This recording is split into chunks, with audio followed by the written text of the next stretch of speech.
It's not always fun and games for first responders. 05 Central, you show me in pursuit. But sometimes it is. Oh my God, he's not wearing pants again. Sometimes it's dangerous. Flipping around, look out, look out, look out. Sometimes it's not. Antler Boulevard for a snake in a house. And sometimes it's just plain stupid. Chihuahua in his lap on a lawnmower. Could be heavily This is the stupid side of first response. Dispatch, do I really have to go to that? This is Code 0.5. Come in 0.5. Hey guys, it's Jason again with my co-host Rich, and today we are going to have a special guest on this episode. Ooh. And the only reason why I say he's special is because I think you could actually say he was the Superman of the county. This dude was actually, he's been some kind of first responder for about, it's a little over 10 years. Mm-hmm. Fire, he's been in dispatch, he worked as a reserve for a little while, and then he got full-time. I mean, he's been doing it all. Mm-hmm. And he's still just as worthless as he was on that first day. Oh, ladies and gentlemen, welcome Jared to the show. I'm not happy right now, man. You're not happy? Why? Oh, well, I get you on the show, and the first thing you say is you're not happy? yeah, I'm hangry. You're hangry? Yeah, the girlfriend was supposed to cook some food and she couldn't, so went over there to Taco Bell, grabbed me some dinner, and it was like $24, man. Dang. And I told her, I said, why is it so expensive? Well, you're not, we don't give that discount to law enforcement anymore because this dude named Renniks comes up here so much so that he was eating this out of our profit. I knew it. See, I'm telling you, man, this guy ruins everybody's day. I tried to tell you. I'm just joking. No, you're not. They hit him in Seminole. Yeah, he's not going to be happy with me now. Wow. Especially after the other night. He's not happy with anything. Yeah, you know what? Ever since that Taco Bell ban happened, Yeah. that's when he's become moody. Exactly. Can you pull, where's that video? That dang video. Okay, so I didn't know you guys had a TikTok for this, right? Uh-huh. And so I was messing around on your guys' Facebook page. And there's a TikTok video where I believe it's you. Mm-hmm. Video. What kind of shit does this dude have in his patrol car? What are those little, what were they, oven mitts? Yeah. Like, what are you going to use oven mitts for whenever you're on duty? I didn't see that. Yeah, it's in there. Can you pull it up? Yeah. All I was gawking at was usually whenever I go and get Taco Bell for like my whole family, which is 6 people, that's the size of bag that he had in his unit. And I'm like, that's all I could look at. I was like, what did he arrest like 5 people and go feed them one night? What the hell? I was counting the wrappers in there. Man, he must have been hungry, That could be like an accumulation of like. Yeah, look at this. Look at this. So this is Renniks unit. This is stuff. Look at this. Look at this. Muscle milk. Look at that. Look at this. Look, those right there. So if nobody's seen this video, they need to get on TikTok and go watch it. What does that say? Season's greetings? Yeah. Like, what is he gonna use Oh it yeah. for? Bring Timmy. And water. Because he drinks water.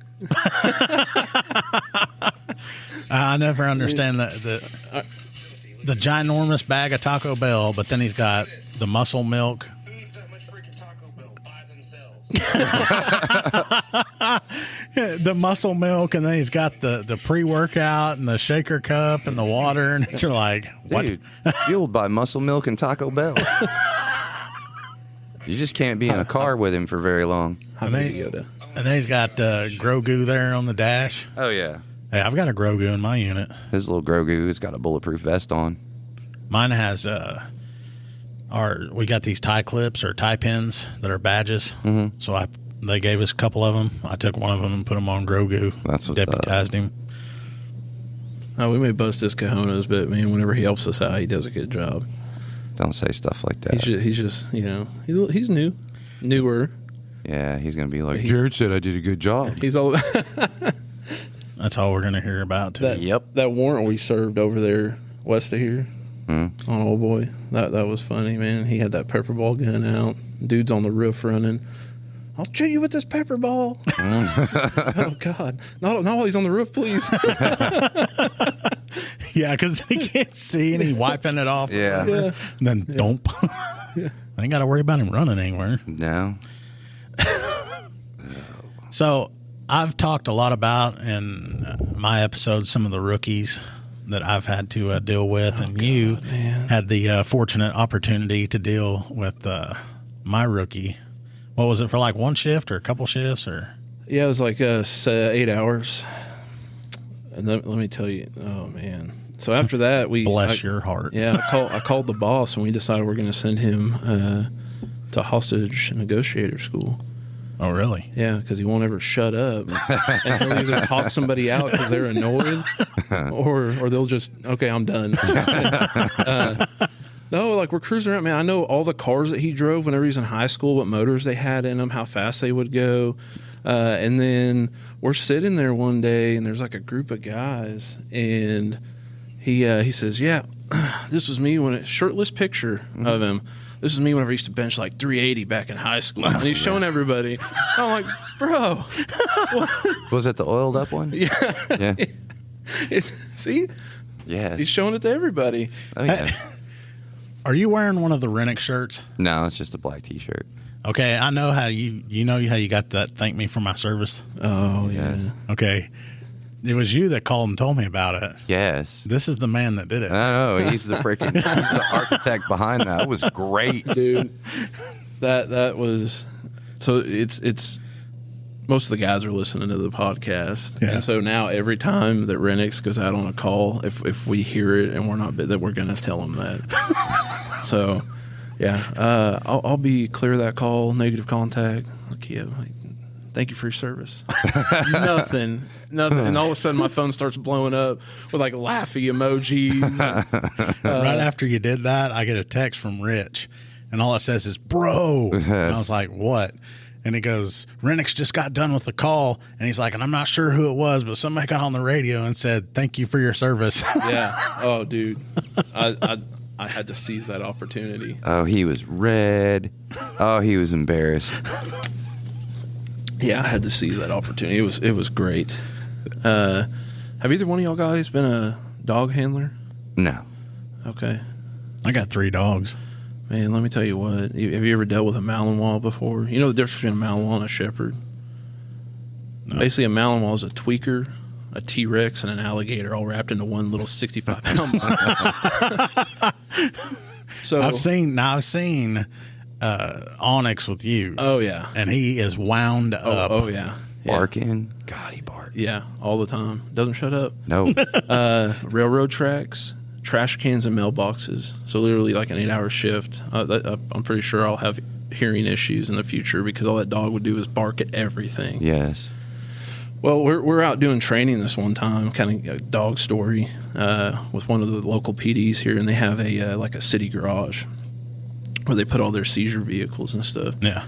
And so I put dope out on this car, like in the front grill area. I'm running Onyx, and he comes around, and he's sniffing at the bumper, and he stops, and he turns and looks at me, and he perches his butt up on the bumper. I'm like, what the heck is this dog doing? And he took a shit on the bumper. What are you? And I showed you the video. I don't know if I'd be able to pull it up now because thanks to AT&T, my phone crashed, which is a whole other deal. I have one more payment left on that phone, and all of a sudden it doesn't work anymore. Yeah. But anyways, so I was like, man, we're training dogs how to alert. You know, I'd say that was a positive. whole different way. I think it's funny that Jared put something in the front of the unit. Dog goes and searches and finds it, and now he leaves something on the front of the unit and like looks at Jared and's like, "Now you go find it." Yeah, man, that dog, he tested my patience. So I got him as a puppy. You know, I mean, I think we all know how Onyx came about, and so I was like super dedicated to making sure that like he was 10-8. You know, like put him up against any dog in the state, and I ran him on this car one time, and he would do this thing where and it started off with him getting frustrated and like nipping at my pants, because whenever I would run him on a car, I wouldn't pay him right away until we found like dope or something in the car. Well, eventually, I guess he was just getting tired of my shit, and he started like nipping at my leg. Well, I got this freaking mark on which arm is it? Yeah, right there, where I didn't pay him, and we're walking back to a car, and he's on my right side, and he looks at me, and he jumps up and just tags me in my arm. I'm like, you little punch. Never punched a dog so quick in my life. That was uncalled for. He's like the rest of us cops. We want our pay. Yeah. Yeah. It's not much, but we want it. Yeah. They, whenever we were up doing like a handler school up there, we used a place called Canine Unlimited up there in Tulsa. Yeah. And so we were up there, and he's like, man, he's super obedient, and da da da da. I was like, yeah, well, let me tell you a story. So whenever Onyx was a puppy, he didn't listen at all, and like I got pinch collars and all this stuff, and it was kind of difficult. One night we're out at it's almost like a fairgrounds type place, and the power poles, how they have those, like I guess it's a guide wire or grounding wire come into the ground. Oh yeah, it is. Well, they had a couple of those out there in this field, and I was throwing this ball, and I told him come here. And he wouldn't, and I was trying to tell him to drop the ball, and he took off sprinting away from me. And I can't see where he went because it's dark out, so I'm grabbing for my flashlight. Next thing I know, I hear him yelping, and I turn on my flashlight, and he ran straight into that guide wire and like wrapped him around and threw him.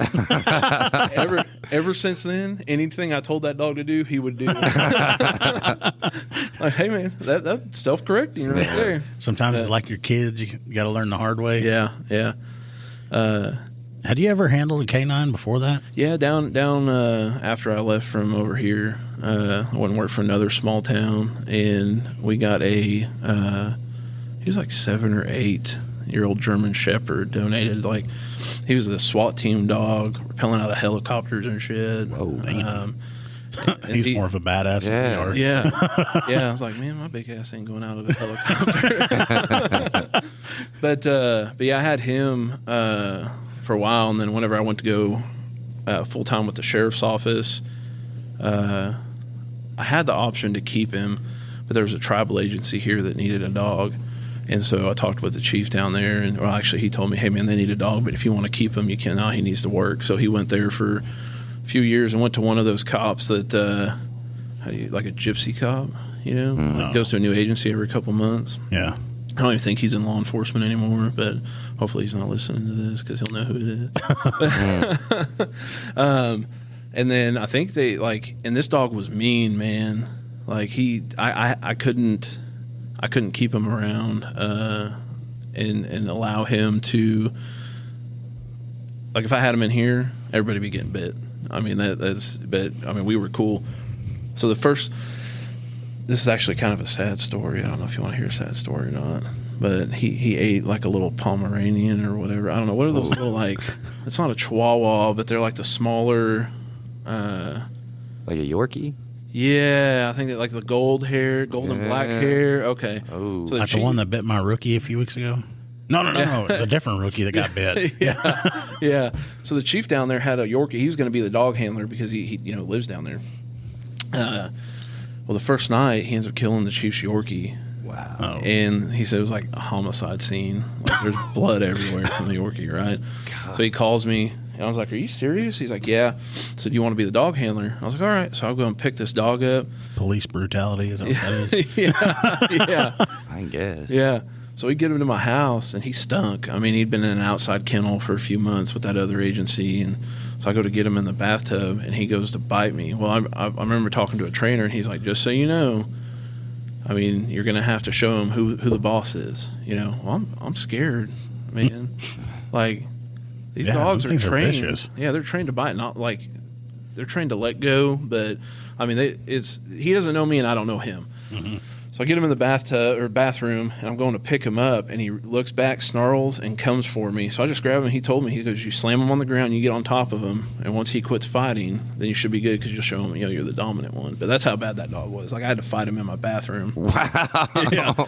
Yeah, and it was scary. See, I've heard stories like that if you get a dog that's like that you actually have to assert that kind of dominance on them to show them who's boss. Uh-huh. Wow. And they're like, it looks brutal, but it's not. You're teaching him who's in charge. Yep. After I did that, never had an issue with him again. Other people, oh yeah, he'd eat you. But but like my fiance I had at the time, her and her kids, he loved them. So but anytime somebody came over, I had to go and put them either in a crate or the outside kennel. But yeah.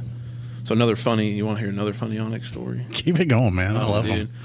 So I had him probably a year or year and a half whenever this happened. It was this time of year. Over there at the tribal headquarters where dispatch is. Yeah. There's that place and then all those cornfields. Mm-hmm. Well, I always used to let him out over there because I just let him off the leash. And he would listen. Like, he was pretty obedient except for this day. So, so these deer come, and he's such a good dog. Yeah. God damn it, get over here. Yeah. So he sees these deer, and he's just staring at him. And I go, oh, no. Onyx, come here. And he won't, boom, beeline. The deer take off. And it was still, it was during whenever they had, I don't know, whenever corn season ends, but they still had like the stalks and stuff up, I guess is what it would be. And you would see a deer jump, and you see Onyx jump. I'm like, I'm fixing to lose my freaking dog. Well, it made me nervous because, like, east of there is a main roadway that's pretty busy. And so I'm like freaking out, man. I'm like, gosh, this dog, because the backstory with Onyx, he belonged to an officer that was killed in the line of duty and all that. Yeah. If he gets run over by a car, people are going to hate me. Like, I will have to get out of law enforcement, right? Yeah. Onyx, Onyx. You're like begging him to come back. Please come back. So I get on the radio. Central, I've lost my partner. I didn't know what else to do. And then afterwards, I'm like, oh, you dummy. So for the next 6 months, man, and people like saved that voice recording. They got it from dispatch. And it was like people's ringtones and crap. Long story short, he ended up, like, I was yelling for him, and I went and pulled closer to the middle of the field, the last place that I seen him, and he came out all... I'm like, get in the car. I'm happy with you right now. You're grounded. Yeah.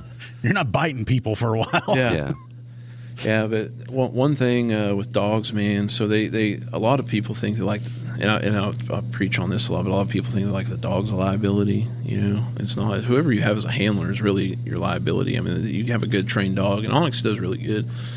But we were training one day. And some of the areas that you do not allow your dog to bite is like the neck and groin area. Mm-hmm. Well, they do these high-risk deployments because they've taken studies and stuff and seen, like, especially in L.A., people like fighting dogs and punching them, and then the dog's released from the bite and like run away. And so we're doing some of that stuff. This guy's hiding in a corner, and Onyx comes to bite him, and I'm watching. And the dude kicks Onyx. Like, doesn't do it hard, but like pushes him with his foot so he can't get a bite, and he keeps doing it. Finally, Onyx is like, forget this. Comes up and bites the dude right in the nut. Well, he had a bite suit on, but you can still feel the pressure. Oh, yeah. And so we're like, did the guy speak like this? Yeah. So I rush up there and I get him off, and he's like, man, he's not supposed to do that. But I mean, I was kicking him, so it threw. And so we did that a couple of times, but I thought that was funny. Like, no deep bites, bro. Yeah. Jeez. And Onyx has a new handler now. Yeah. Is that going good? Yeah. He's like, does it take a dog a while to get acclimated to the new handler? Or? Yeah, it did with him for a little bit, but he listens to him now. The one thing I've told the guy is, you were the dumbass at the end of the leash, holding the leash. Like, let the dog work. You don't, like, he knows what he's doing. Yeah. But I think the challenge there is, like, the dog will test you too to see how much they can get away with. Yeah. And he's done that with him for sure. So that he is just like a kid. Yeah. They'll test your patience. Oh yeah. Yeah, it's it's bad. But I mean, for the most part, he's a squared away dog. I think it took them just a couple weeks, and then he was running them on dope and stuff just fine. Oh, that was funny. One day, them two pulled up or got out or something, and you moved and hit around the corner, and I was like, "What are you doing?" And he goes, if Onyx sees me, he won't listen to his handler. Yeah, that's what I was fixing to tell you. He won't. So anytime he shows up, I'll like turn my back, or like we were on a stop the other night, and he was getting Onyx out, and I like had a jacket on, and I was like kind of trying to hide, and I was turning, because how I learned that is we were trying to track for a pursuit suspect that had just like kidnapped a couple of kids. Well, he stole a car and there was 2 kids in there.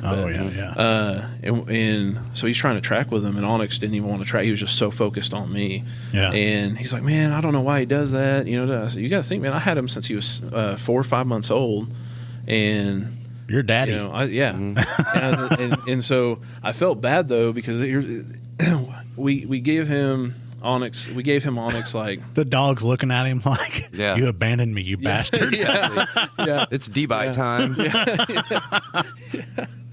But I felt bad for him, because when we first gave him Onyx, you do like a bonding period, you know. And so 2 or 3 weeks before he went to a handler school, I gave Onyx, you know, to this new handler. Well, our fugitive task force went out, and they were out on a warrant. And they're like, dude, this guy's hiding up in this house. Like, he's known to have guns. We don't know if he has one on him. And they're like, is there a dog available? Well, the big municipality didn't have one. No one had a dog available. Well, he was out with Onyx. Onyx was riding around with him. So I told him to come over there. I said, hey, sorry about this, but I popped the door, grabbed the leash, and grabbed Onyx and went and deployed him. And he's like, man. I was like, I'm sorry, bro. You know, but, you know, it's you got to do it, you know, got to get it done. So, I mean, I could still, you know, if anything ever happened, you know, be able to handle him and stuff. But Onyx was probably pumped too. He's like, yeah, Dad's back. Fuck you. Yeah. Had to take another week. Reset. Yeah. It won't work now. We'll have more coming up on Code 0.5. If you're looking for a political podcast that goes beyond the headlines, check out the Beltway Briefing. I'm Howard Schweitzer, CEO of Cozen O'Connor Public Strategies. Every week on the Beltway Briefing, our team of former Republican and Democratic presidential appointees, Capitol Hill veterans, and political advocates shares behind-the-scenes perspective that cuts through the noise. If you want the inside scoop, subscribe now to the Beltway Briefing here or wherever you get your podcasts. Yeah, I was always kind of curious because I never done anything like that. Well, anytime I see a dog deployed anyway, I just kind of stay back because I don't want to jack with him. He's working. Yeah.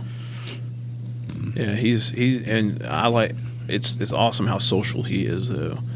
You know, you don't find a lot of police dogs that are like that, where they can, you can pet him, and then I can go and have Rich hide in this building and send him in. He's going to bite him, and then after he bites him, he'll let him pet him. You know, I mean, it's nuts. I mean, there's a lot.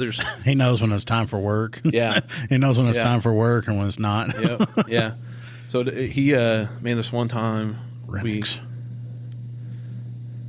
We could get him to bite Renniks. Oh, he'd do it. He put on a bite suit. He'd do it. I'll get one. He'll do it. Let him know he does D-bites. I tell him. He can find that out for himself. That'd be some great content for TikTok. That would. Yeah. Yeah. Better watch out. We'll do it. Renniks. Old Renniks. I mean, you guys are just upset with him or something, so you want him to get dog bit. No.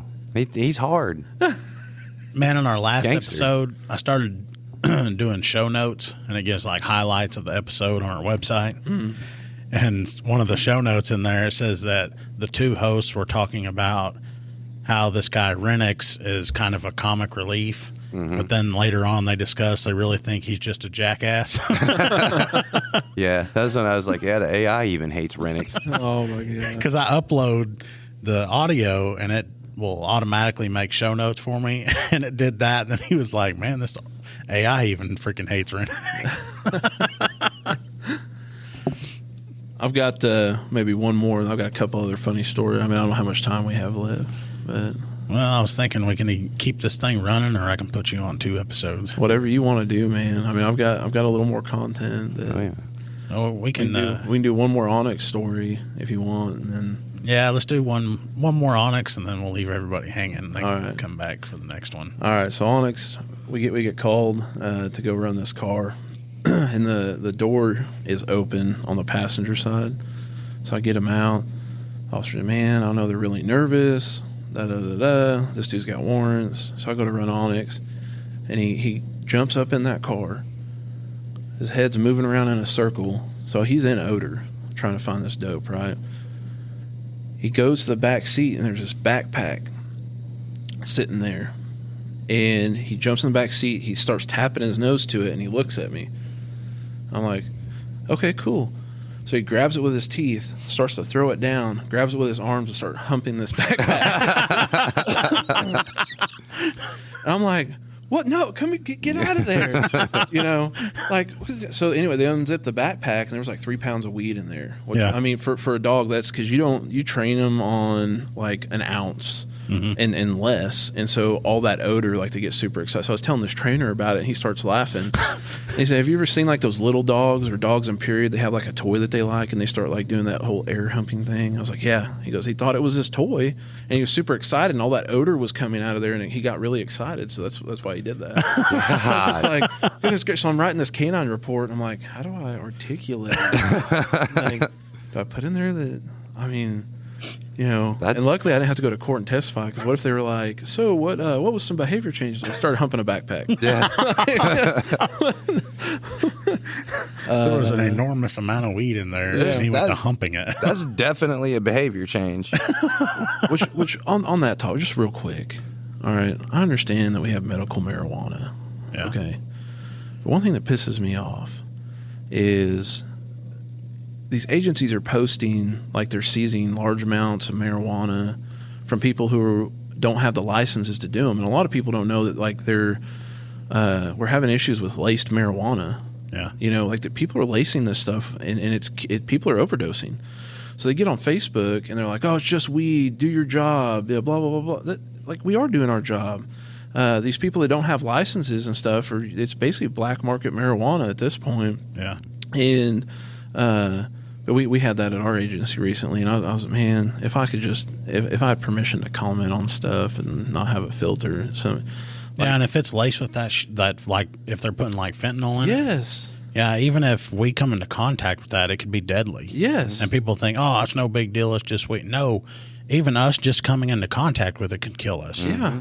Like, and people are like, "Oh, well, they're fixing to make it recreational." That's all good and fine. Yeah. But right now, you have to have a license, a medical marijuana license to possess it, transport it, grow it, whatever. So just to get that stuff. And it's. I mean, I won't dive off too much into that because I got a whole big opinion on it. But anyway, Well, talking it's Is about it in the original dispensary container? yeah. If not, you're fucked. Yeah, nobody understands that either. Yeah. Like, because I got a guy, man. He's pretty salty with like case law and stuff like that. And he'll be like, "I'm out on a PC search," and I'll run over there. He's searching this car, and people are like, "I have a card. I have a." Well, it's not in the original dispensary container. And so it's. But not only that, I mean, people that are doing that, like he had one the other night. The dude had meth, and Xanax, and But so the people that are at home sitting on the couch, and they're those couch cowboys, on Facebook, it's kind of gets annoying. Yeah, and that's one of those things that I've mentioned on here before is like if someone has a question as to why we do certain things, besides giving legal advice, I mean, they can ask them, and we can tell them why. Yeah. But I know we do a lot of. I mean, we're pretty involved on our social media just because we like to be super transparent.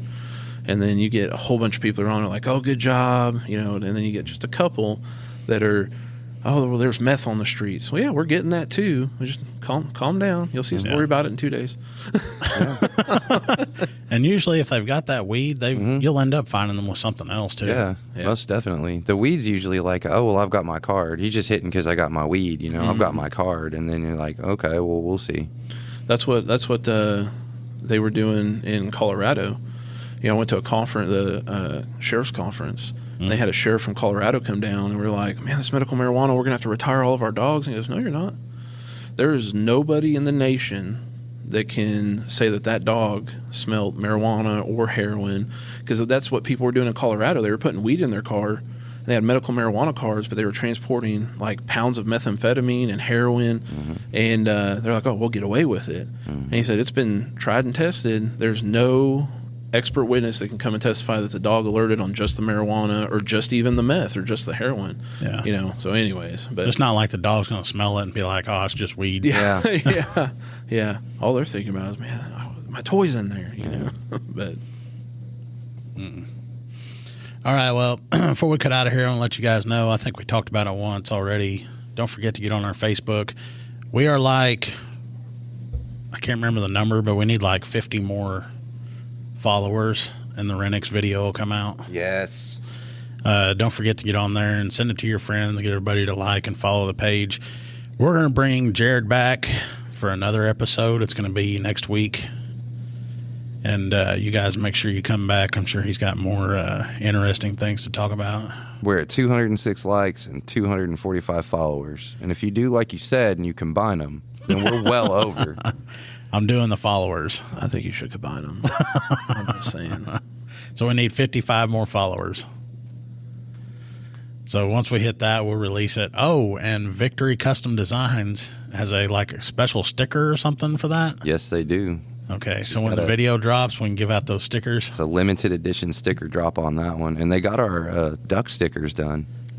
Oh, yeah, that's right. I've been, so everywhere that I've been getting these duck sticker pictures from, I'm going to put make a pic collage of it, post it to the page. If she does any shirts off of this episode, I'm definitely buying them. Oh, she does. Like a dog, like a canine with their mouth open, fixing to bite, like no D-bites or something. Yes, no D-bites. What about one shitting on a car? Yeah. Oh, yeah. We got that. Somebody suggested don't be a Renniks to society. I think I had said that one time. I would wear that shirt. Yeah. All right. Let me see what I can come up with. All right, well, we're going to get out of here. Thanks for listening. Thanks.